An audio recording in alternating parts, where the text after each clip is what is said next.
ஆழ்ந்து கேளுங்க.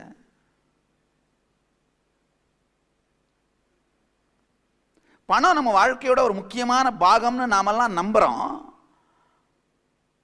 அப்படின்னும் போது அப்ப கணக்கு வழக்க பார்க்கறது ஒரு முக்கியமான, நாம ரொம்ப விரும்புற ஒரு செயலா இருக்கணும் இல்லையா? ஏன் செய்ய மாட்டேங்கிறோம்?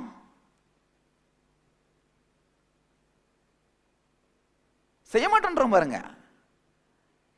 ஏன்னா அதை சிந்தனை செய்த உடனேயே, அந்த பேலன்ஸ் ஷீட்டை பார்த்த உடனேயே நமக்கு ஏற்படுற அந்த உணர்ச்சி கொந்தளிப்புனால அதை பார்க்காமலே வாழ்க்கையை முடிச்சிடறதுக்கு முயற்சி பண்றோம்.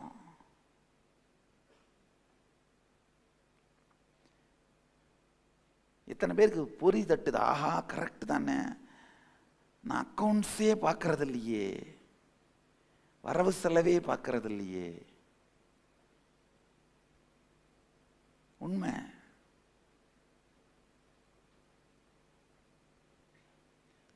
நல்லா புரிஞ்சுங்க. எந்த ஃபீல்டில் ஸ்டேபிளா தொடர்ந்து உங்க தாட் கரண்ட்டை பில்ட் பண்ண முடியலையோ அந்த ஃபீல்டில் வெற்றி அடையவே முடியாது.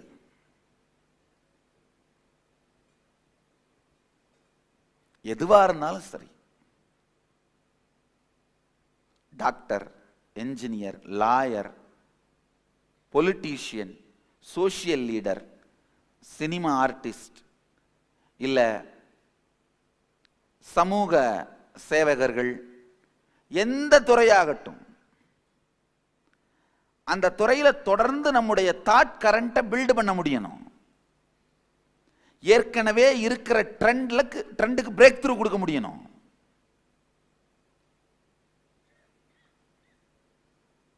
அப்ப மட்டும்தான் நம்முடைய சாத்தியங்கள் வெளிப்படும், பாசிபிலிட்டிஸ் வெளிப்படும். உங்களுடைய பணம் அப்படிங்கிற, உங்களுடைய பணம்ங்கிற அந்த டைமென்ஷனுக்கு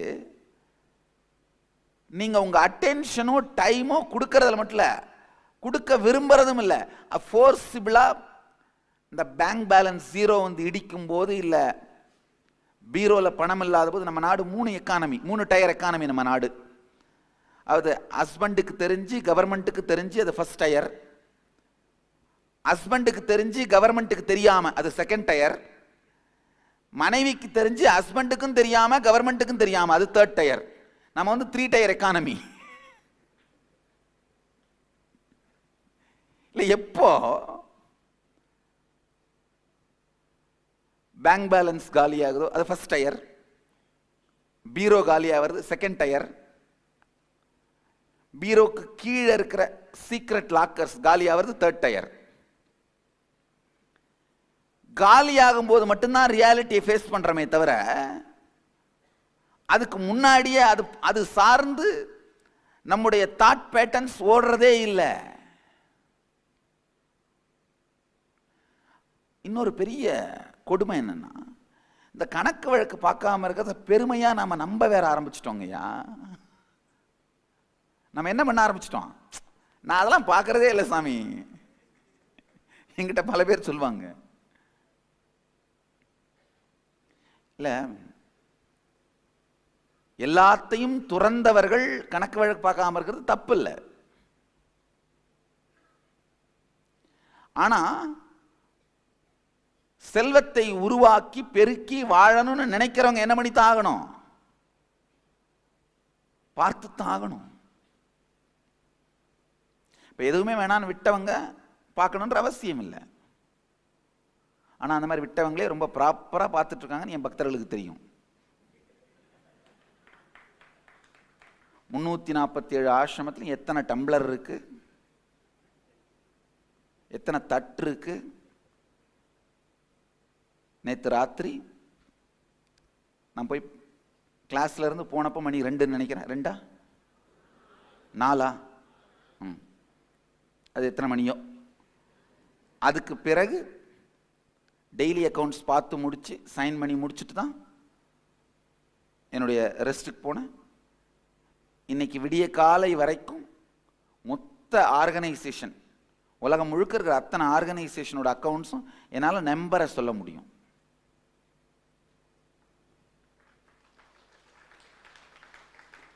ஐயா இல்லை நீங்க கை தட்டுறதுக்காக சொல்லலைங்க, ஆழ்ந்து கேளுங்க. எந்த ஒரு உங்களுடைய பரிமாணத்தின் மீதும் வலி இல்லாத சிந்தனை ஓட்டத்தை வைத்திருத்தல். உண்மையில்லைங்க, ஒரு தினந்தோறும் காலையில் எந்திரிச்சு யோகா பண்ணி இல்லை நடை வாக்கிங் பண்ணி கொஞ்சம் எக்ஸசைஸ்லாம் பண்ணால் ஹெல்த்தியாக இருக்கும்னு நம்புகிறோம், நினைக்கிறோம். ஒரு 10 தரம் முயற்சி பண்ணி செய்ய முடியாமல் ஃபெயிலாக போயிடுச்சுன்னா அதுக்கப்புறம் இந்த எக்ஸசைஸ் பற்றி ஹெல்த் பற்றியே நினைக்கவே மாட்டோம். கண்ணை மூடிக்கிட்டே டயபெட்டிஸ் இந்த இன்சுலின் போட்டுப்போம், கண்ணை மூடிட்டே பிபி டேப்லெட் சாப்பிடுவோம், அதை பற்றி யோசிக்கவே மாட்டோம். அதை பற்றி சிந்திக்கிறதுக்கே வலிக்கிறதுனால அதை பற்றி சிந்தனையே பண்ணுறதில்ல. இது எத்தனை பேர் பண்ணுறீங்க?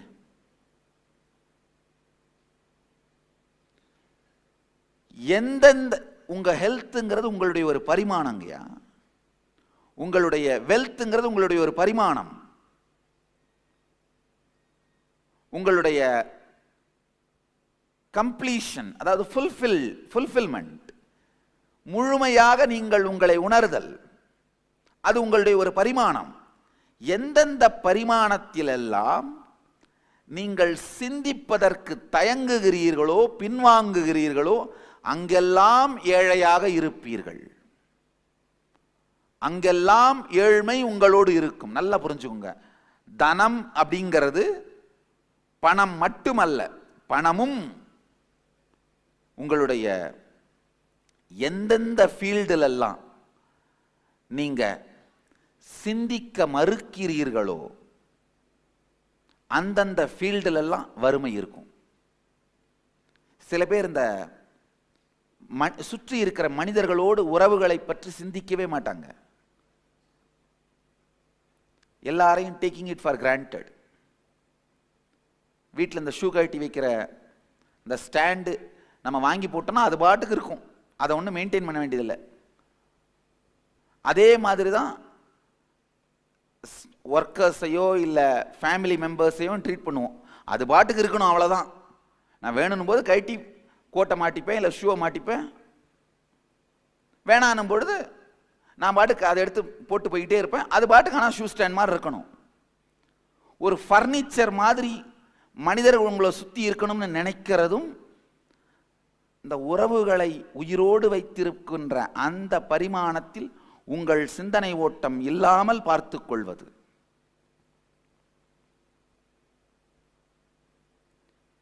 எந்த துறையில் உங்கள் சிந்தனை ஓட்டம் இயங்காமல் போனாலும் அதுக்கு காரணம் இன்கம்ப்ளீஷன்ஸ். எந்த துறையில் இன்கம்ப்ளீஷன் இருந்தாலும் வறுமை இருக்கும். ஆழமா புரிஞ்சுக்கோங்க. உண்மை இல்லைங்கய்யா, வறுமைங்கிறது நாம் வரிந்து வலிந்து நம் மீது திணித்துக் கொள்வது. நான் கதை சொல்லலைங்கய்யா, தத்துவம்லாம் பேசல, ரொம்ப பிராக்டிக்கலா சொல்றேன். சாப்பிட்ற அந்த பிரெட்டை பிளட்டா மாத்திர இவ்வளோ பெரிய மெக்கானிசத்தை நடத்துகிற இன்டெலிஜென்ஸ் நீங்க அந்த பிரெட்டை ஏர்ன் பண்ற அளவுக்கு இன்டெலிஜென்ஸ் இல்லாமலாம் பிறந்துட்டீங்க கிடையாது. சாப்பிட்றத ஜீரணம் பண்ணி ரத்தமா மாத்திர இன்டெலிஜென்ஸ் மெக்கானிசம் நீங்க. உண்மையில பார்த்தா பணம் பற்றி நீங்க வச்சிருக்கிற தவறான பேட்டர்ன்ஸ் உங்களை நீங்களே காலவாரி விட்டுட்டே இருப்பீங்க. பல பேர் என்கிட்ட சொல்றது உண்டு, சாமி எல்லாம் முடிஞ்சு என் ப்ராஜெக்ட் ஃபினிஷ் ஆகிற ஸ்டேஜில் கொலாப்ஸ் ஆயிருது சாமி, இந்த மாதிரி நான் பல தரம் தொடர்ந்து நடந்துகிட்டே இருக்கு சாமி, யாரோ எனக்கு சூனியம் வச்சுட்டாங்கன்னு நினைக்கிறேன். இது எத்தனை பேர் இந்த மாதிரி ஃபீல் பண்றீங்க சொல்லுங்களேன்? நான் என்ன ஆரம்பிச்சாலும் முடியிற டைம்ல கொலாப்ஸ் ஆயிருது சாமி, முடியிற டைம்ல பிரேக் ஆயிருது சாமி. நல்லா புரிஞ்சுக்கோங்க, இது ஒரு பேட்டர்ன், இது ஒரு பேட்டர்ன். பேட்டர்ன்னா என்னன்னு சொல்ற, ஆழமா கேட்டுக்கோங்க. இது ஆழ்ந்து கேளுங்க, இது ஒரு முக்கியமான டெஃபினேஷன். அதாவது ஒரு பிரச்சனையை பற்றி மனசுல குடைஞ்சிக்கிட்டே இருப்பீங்க, திடீர்னு ஏதோ ஒரு பொறி தட்டும் கிளிக் பண்ணும், கிளிக் ஆகி அந்த பிரச்சனைக்கு தீர்வு கண்டுபிடிச்சிருவீங்க. அந்த தீர்வை கண்டுபிடிச்சிட்டு ஒரு 2 நாள் ஜாலியா இருப்பீங்க. ஒரு 4 நாள் கழிச்சு அந்த தீர்வை மறந்துட்டு திரும்ப அதே பிரச்சனையில் உட்காந்து கொடன்னு குடைஞ்சிட்டே இருப்பீங்க. ஒரு 4 நாள் கழிச்சு அதே தீர்வு உங்களுக்கு கிளிக் ஆகும். உடனே ரிலாக்ஸ்டா ஒரு 4 நாள் இருப்பீங்க. 4 நாள் கழிச்சு திரும்ப அதே தீர்வை மறந்துட்டு அதே பிரச்சனை எடுத்துட்டு குடஞ்சிட்டு இருப்பீங்க. அதுக்கப்புறம் அதே தீர்வு நினைவுக்கு வந்து அதே பிரச்சனையிலிருந்து ரிலாக்ஸ் ஆவீங்க. இதை எத்தனை பேர் அனுபவிக்கிறீங்க? கை தூக்குங்க. இதுதான் பேட்டர்ன். இதுதான் பேட்டர்ன், நம்ம தாட் பேட்டர்ன். கொடுமை பாருங்க. ஒரு பிரச்சனை கடைஞ்சி கடைஞ்சி கடைஞ்சி கடைஞ்சி கடைஞ்சி தீர்வை கிளிக் பண்ணிட்டு அந்த தீர்வை மறந்துட்டு அதே பிரச்சனையை எடுத்துட்டு வந்து திரும்ப திரும்ப கடைஞ்சிட்டு இருந்து ஒரு 4 நாள் கழிச்சு டயர்டானோடனே அதே தீர்வை நினைவுக்கு எடுத்துட்டு வந்து ரிலாக்ஸ்டா இருந்துட்டு, ரொம்ப ரிலாக்ஸ்டா இருந்துட்டோம் தப்பு அப்படின்னு தீர்வை மறந்துட்டு திரும்ப அதே பிரச்சனையை எடுத்துட்டு வந்து நம்மளை நாமளே கடைஞ்சிட்டு இருந்து ரொம்ப கடைஞ்சிட்டோம் போல வேண்டான்னு ப்ராப்ளத்தை போட்டு தீர்வை எடுத்துட்டு வந்து கொஞ்சம் ரிலாக்ஸ்டா இருந்து, இது நமக்கு நாமே பண்ணிக்கிற டிராமாங்கய்யா. நம்மளோடையே நாம பண்ற டிராமா. பணத்துக்கும் நம்மளுக்கும் இருக்கிற ரிலேஷன்ஷிப்பும் இந்த பேட்டர்ன் மாதிரி தான் இருக்குங்கய்யா. இது நமக்கு நாமளே பண்ற டிராமா. பணம் கஷ்டம் அப்படின்னு நம்பிட்டீங்கன்னா ஈஸியா வந்தா கூட அது வர்றதுக்குள்ள நம்ம கஷ்டம்ன்ற நம்பிக்கையை நாமளே நிரூபிக்க வேண்டிய தேவை இருக்கிறதுனால வர்றதுக்குள்ளேயே நம்முடைய டயர்ட்னஸ், நம்முடைய பழைய ஃப்ரஸ்ட்ரேஷனு எல்லாத்தையும் அந்த சூழ்நிலை மேல போட்டு நல்லா நடந்துகிட்டு இருந்த ப்ராஜெக்டை 1-2 டிஸ்டர்பன்ஸ் பண்ணி நாமளே நம்ம வாயை வச்சுட்டு சும்மா இல்லாம அந்த டிஸ்டர்பன்ஸ் வந்த உடனே பாத்தியா நான் சொன்னேன் இல்லை எவ்வளோ கஷ்டம்னு, இப்போ புரியுதுலன்னு நம்மளை நாமளே அதை நம்ப வச்சுக்கிட்டு அப்புறமா அந்த சிக்கலை நாமளே சரி பண்ணி அதை அடைஞ்ச உடனே அப்பா நான் சொன்னேன்ல கஷ்டப்படாம வராதுன்னு. எத்தனை பேர் இந்த பேட்டர்னோட நீங்க விளையாடிட்டு இருக்கீங்கன்னு உங்களுக்கு புரியுது? உண்மையிலேங்கய்யா நம்மளுக்கு நாமளே நடத்துகிற டிராமா தான் வாழ்க்கையில பெரிய டிராமா. நம்ம எல்லாருக்குள்ளேயும் பணம் சார்ந்து இருக்கிற காம்ப்ளிகேஷன்ஸ், அது சார்ந்து இருக்கிற இன்கம்ப்ளீஷன்ஸ், அது சார்ந்து இருக்கிற வலிகள், அது சார்ந்து இருக்கிற வேதனைகள், இது வெளியில எடுக்கப்பட்டாலே நல்லா புரிஞ்சுக்கோங்க. இந்த வார்த்தையை புரிஞ்சுக்கோங்க. இது லாஜிக்கலா எப்படி அப்படின்றத எக்ஸ்பிளைன் பண்றேன். ஃபர்ஸ்ட் இந்த ஸ்டேட்மெண்ட்டை புரிஞ்சுக்கோங்க. நம்முடைய சிந்தனை ஓட்டம் நம்மளை சுத்தி ஒரு மேக்னெட்டிக் ஃபோர்ஸை வைக்குதுங்கய்யா. என்ன மாதிரி சிந்தனை ஓட்டம் வச்சிருக்கீங்களோ அந்த மாதிரி நிகழ்ச்சிகள், அந்த மாதிரி சூழ்நிலை தான் உங்களை வாழ்க்கையை சுத்தி வந்துகிட்டே இருக்கும்.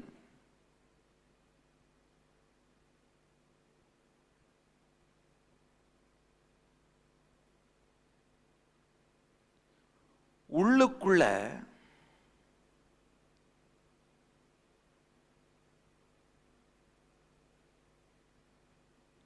உங்கள் சிந்தனை ஓட்டம் கம்ப்ளீஷனுக்கு வந்ததுன்னா உங்களுடைய மேக்னெட்டிக் ஃபோர்ஸே மாறி உங்க வாழ்க்கையிலையும் சரியான சூழலையும் வெற்றியையும் தானா அட்ராக்ட் பண்ணுவீங்க. இப்ப நான் என்ன சொல்ல வரேன்னா, உங்களுக்குள்ள இருக்கிற சிந்தனை ஓட்டத்தை மாற்றுங்கள், செல்வத்தை உங்கள் வாழ்க்கையில் ஈர்ப்பீர்கள்னு சொல்றேன். கூரையை பிச்சுட்டு குட்டுமா சாமி நீங்க கேட்கலாம். கூரையை பிக்காம ஜன்னல் வழியாவே குட்டுவார், கவலைப்படாதீங்க. கூரையை பிச்சு அதை ரிப்பேர் பண்றது வீண் செலவு தானே. கதவு வழியாவே வரும், ஜன்னல் வழியாவே வரும். ஐயா உண்மைங்கய்யா, நல்லா புரிஞ்சுங்க. இந்த வார்த்தைகளுக்கு நான் பொறுப்பு. ஒரு லாயர்ட்ட நீங்க போனீங்கன்னா சரியான லீகல் ஒப்பீனியன் கொடுக்க வேண்டியது அவருடைய கடமை. ஒரு ஞானிகிட்ட வந்தீங்கன்னா இந்த பிரபஞ்ச விதிகளை பற்றிய லீகல் ஒப்பீனியன் கொடுக்க வேண்டியது என்னுடைய கடமை.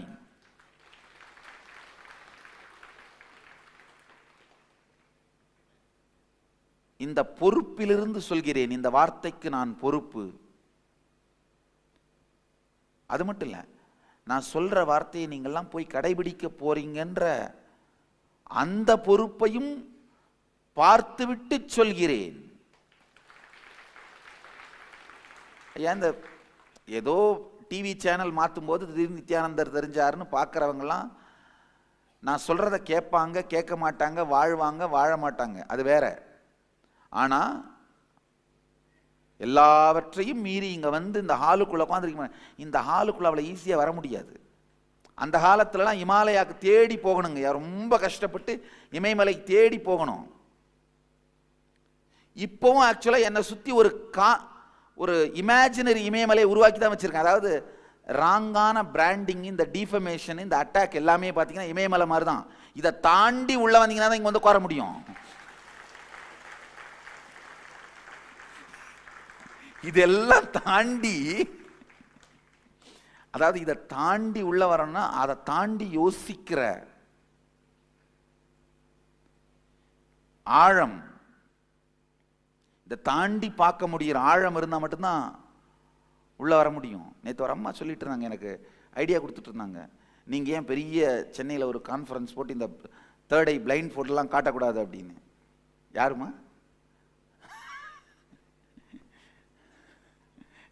இல்லை, உங்களுடைய அன்புக்கும் உங்களுடைய என்ன சொல்றது ஆற்றாமைக்கும் நன்றி. நீங்கள் என்ன விரும்புறீங்கன்னு புரியுது. நான் சொல்கிறேன் கேட்டுங்க, ஒரு விஷயம், தகுதி இல்லாதவர்களுக்கு இது போய் சேருவதற்கு நான் விரும்பினாலும் கடவுள் விரும்புவதில்லைமா.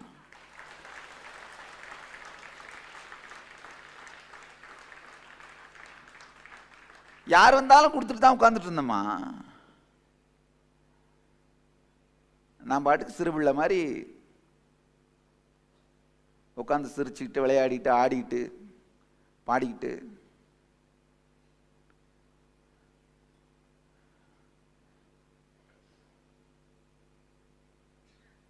யார் வந்தாலும் கொடுத்துட்டு தான் உட்காந்துட்டு இருந்தேன். அப்படிதான் இப்பவும் இருக்கேன். யார் வர்றாங்க போறாங்கன்றதை பற்றி கவலை கிடையாது. நான் பாட்டுக்கு நதி மாதிரி ஓடிட்டு இருக்கேன். யாருக்கு வேணுமோ குடிச்சிட்டு போங்க, யாருக்கு வேணுமோ முகந்துட்டு போங்க, யாருக்காவது பிடிக்கலன்னா 1-2 பண்ணிட்டு போங்க, அதெல்லாம் உங்க விருப்பம். நான் பாட்டுக்கு ஓடிட்டு இருக்கேன். கை கால் கழுவுறவங்க கழுவுங்க, குடிக்கிறவங்க குடிங்க, கொண்டுட்டு போறவங்க கொண்டுட்டு போங்க.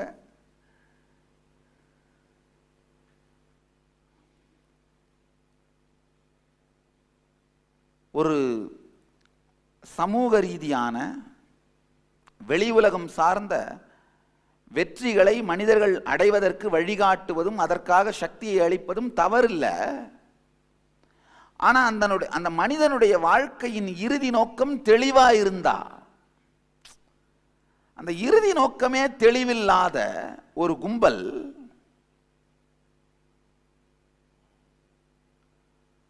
தாறுமாறாக உபயோகப்படுத்த துவங்கியதான. இன்னொன்று, எல்லாத்துக்குமே ஒரு இன்டெகிரிட்டி இருக்குங்க. அதாவது இந்த இயக்கத்துக்காக இந்த ஆன்மீக சத்தியங்களை உலகத்துக்கு சொல்றதுக்காக மக்கள் பணம் கொடுக்கறாங்கன்னா அந்த பணம் அதுக்கு மட்டும்தான் செலவு பண்ணப்படணும். அது தாண்டி வேற ஏதாவது கருத்துக்கள், கொள்கைகள், வேற ஏதாவது ஒரு விஷயத்துக்கு செலவு பண்ணா அந்த இன்டெகிரிட்டி பிரேக் ஆகுது. விவேகானந்தர் ரொம்ப அழகா சொல்லுவார், எக்கனாமிக் சேஸ்டிட்டின்னு சொல்வார். ராமகிருஷ்ண மடத்துக்கு விதி எழுதும்போது அவர் எழுதுறாரு, இஞ்சி வாங்க கொடுக்கப்படும் பணத்தில் சுக்கு வாங்க கூடாது எழுதுறாரு. இஞ்சி வாங்க கொடுக்கப்படும் பணத்தில் சுக்கு வாங்க கூடாது.